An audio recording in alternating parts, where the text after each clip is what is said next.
What's up guys, it's BrotherHobby here, and today we're going to be taking a look at the new Fatshark Attitude V4 Anniversary Edition goggles. So let's go ahead and throw them on the bench and get started. Alright guys, so we're just going to go ahead and start off with the star of the show. Here's the Attitude V4s themselves, and I'll go ahead and say these are some pretty slick looking goggles here. This part right here is pretty much the same as the Attitude V3s, it just has this red fan faceplate. So I'll go ahead and run over some of the specs on these goggles. So it has a 32-degree field of view, just like the older Attitude V3s. It has a 640 by 480 resolution, which is pretty much the exact resolution that our Runcam Swifts use and whatnot. So good resolution. It has a built-in DVR and a 32-channel receiver with an OLED display. I have it like this so I don't damage the LCDs with the LED on my phone. I don't know if it damage them or not, but you know, safety first. But the SD card for the DVR goes in this slot right here, just like all the rest of the goggles, like the Dominators that have the DVR built in. Of course, it has the fan faceplate up here, so you just plug in the balance port of your battery right here, and then you hit this button, and I think it'll spin for like 6 or 7 minutes or something like that. I'm not entirely sure. You can connect your battery right here, and I believe this is AV out. I guess this is a head tracker cable right here, and then you use this switch right here to turn your RX on and off. And then this is a headphone jack if you want to use headphones and be all cool like Mr. Steel or whatever. Here are your IPD adjustments, and I found, obviously I'm younger. I found that I have to have the IPDs as close in as possible like many other people, and I think it just needs to be just like 1 millimeter more, and I think that'd be perfect. Because the closest it'll go is 58 millimeters. It just needs just a little bit more and it'd just be perfect for my eyes. Let's see. I use the thicker foam on here since my face is smaller.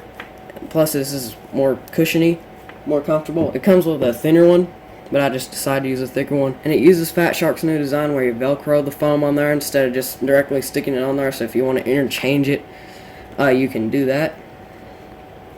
It's nice and comfortable. It's got this cloth on here and stuff. So that's pretty much the goggles. If you've used the Attitude V3 before, the image quality should be on par with it. It has the exact same optics and everything.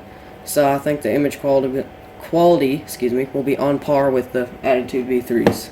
What this also comes with is a Fatshark spiral net antenna, which has the SMA connector on it, just like all the other Fatshark antennas. And it also has this right angle SMA adapter, so you don't have to angle your antenna up. If you have your antenna straight, you have more gain, therefore better signal. Then you just screw it in right here, and there you go. It also puts your antenna higher up, so it gets over your head, and you get better video signal all around you. So yeah, that's the antenna it comes with. Not the best, not the worst, but certainly a good antenna. Let's see, it also comes with this Fatshark battery with the red on it. It is only 1000 milliamps, which is kind of disappointing, especially judging that it has a DVR and an OLED LED display to power, which is 2 extra things that the Attitude V3 didn't have. So I imagine this won't last very long. I'm sure it'll last a decent amount of time, but you know, whatever. I'll use it anyways. It has the battery indicator right here where you just push the button and it shows your battery percentage. You can't really see it. Well, there you go. And it just uses a barrel connector like all the other Fatshark batteries. Then you just tuck the balance cable in here if you want to. Do not charge through the balance lead. Just don't. But anyways, kind of a downside that the battery's kind of small. I wish they would have gave us the 1800 battery, except it still had this red on it. But, you know, whatever. It also comes with this battery cable to charge on your hobby grade charger, and a Fatshark cleaning cloth to clean off your lenses if you need to. And it all comes in this, you know, fairly standard Fatshark case, just like all the other Dominators come in. It's a pretty nice case. It'll protect your goggles if you are out and about. And it says right here, don't put your lenses in direct sunlight, it'll burn them up. So yeah, the case is pretty good. I'd say. Okay, so now we're going to move on to looking at one of the main features of these goggles, which is the receiver with the LED display. So first of all, this receiver supposedly has better signal sensitivity, and we'll just have to see that in testing. So we'll go ahead and plug our goggles in, and it greets us with this nice picture of a Fatshark right here. And then, so I usually use F1, and it came with F1. So first of all, if you want to change your channel, you just use this little rocker at the top and just hold it. Whoops, wrong way. Just hold it for like a second or something, and then it'll just go through the channels in the band you're on. And then there's this little button right here. If you just short press it, it'll start scanning through the current band you're on, and it'll show this little bar graph right here to show which channels are active.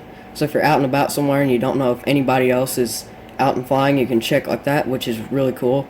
It's a cheaper option to like features on the LaForge or the True D or something like that.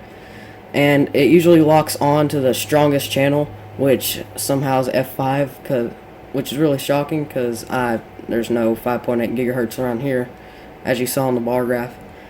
And if you press and hold it, it'll start going through all the channels, but it won't auto select.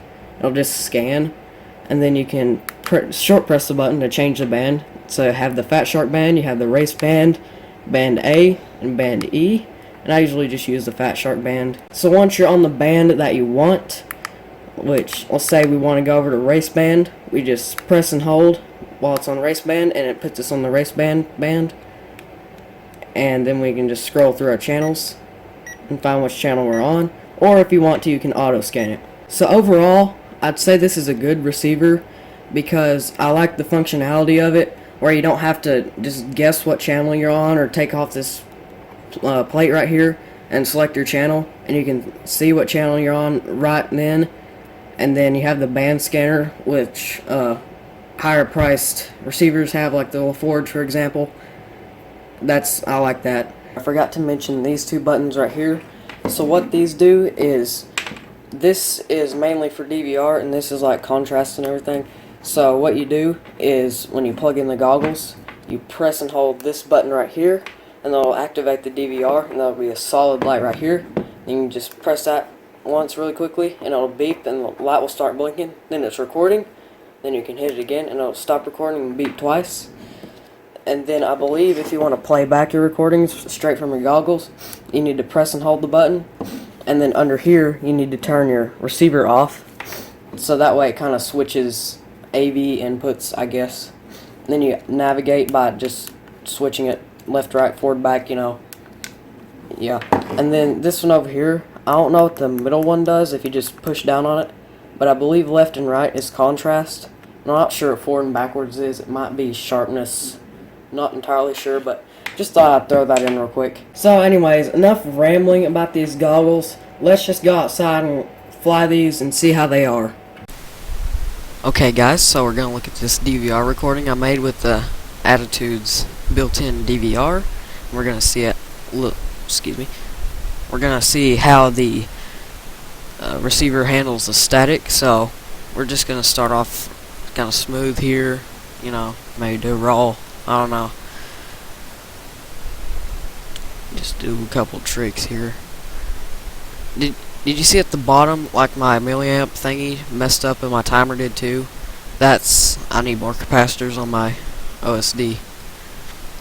But you saw when I went behind those trees right there, there was some breakup. We'll see it again maybe. Chopped a little branch there.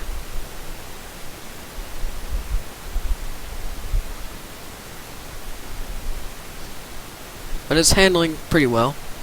The image looks better in the goggles, like the image itself, the quality. I don't know why. Maybe it just does, I don't know. We're just gonna look at the cows here. You can see when I go behind that tree, it gets a little bit of breakup. Do keep in mind that this is a very old 200 milliwatt, kind of busted up VTX on a Foxeer antenna, so it could be better. It could be much, much better. I need to get a new VTX for my quad, but you can see it's doing pretty well. I think by now I'm getting used to looking at the screens of the Attitudes. It just takes like a minute after flying to get used to them. Maybe over time I'll just instantly get used to them. We're just doing some tricks here. So those two trees right there, I usually like to do a split S through them, and I often completely lose video there for a good amount of time. Oh, I just skipped a frame. Just skipped a very important frame. Another one. I don't know why I'm skipping frames. Anyways. Kinda odd, to be honest. But then over here, there's this little, like, I guess it's a fallen limb that I like to fly through. I usually completely lose video here. But you can see it's just a little blip, and I didn't lose any video. I could maintain sight the whole time, which is pretty good. Any of the bounce back you may see, oh, my OSD just messed up again, but any bounce back you may see is maybe a little bit me, but mostly like these ESCs, these ZTW Polaris. Just don't get them. They suck. You cannot tune them at all. Alright, here we go. Did it skip a frame, or was the video actually like good? Can't really remember. I'm voicing this over a couple of, yes, did you see that? But it still came back fairly quickly. Yet on my quantum goggles it took a second to come back. So that's good. Maybe with a better VTX or something it'd be a whole lot better. Oh, there's my dad. You saw a little spot. That little spot right there. I like doing power loops to that tree up there. See, there's my dad. I don't know. I didn't see him at all when I was flying. That was a pretty good one with that trick. It's kind of like a Johnny FPV trick. So is that, sort of.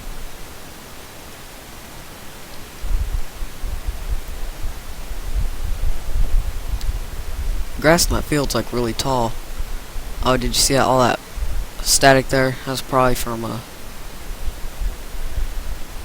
bouncing off the, like the signal bouncing off the roof or something. See, I think I decided to catch it instead of landing on the porch. I have no clue why. I was taking off my goggles.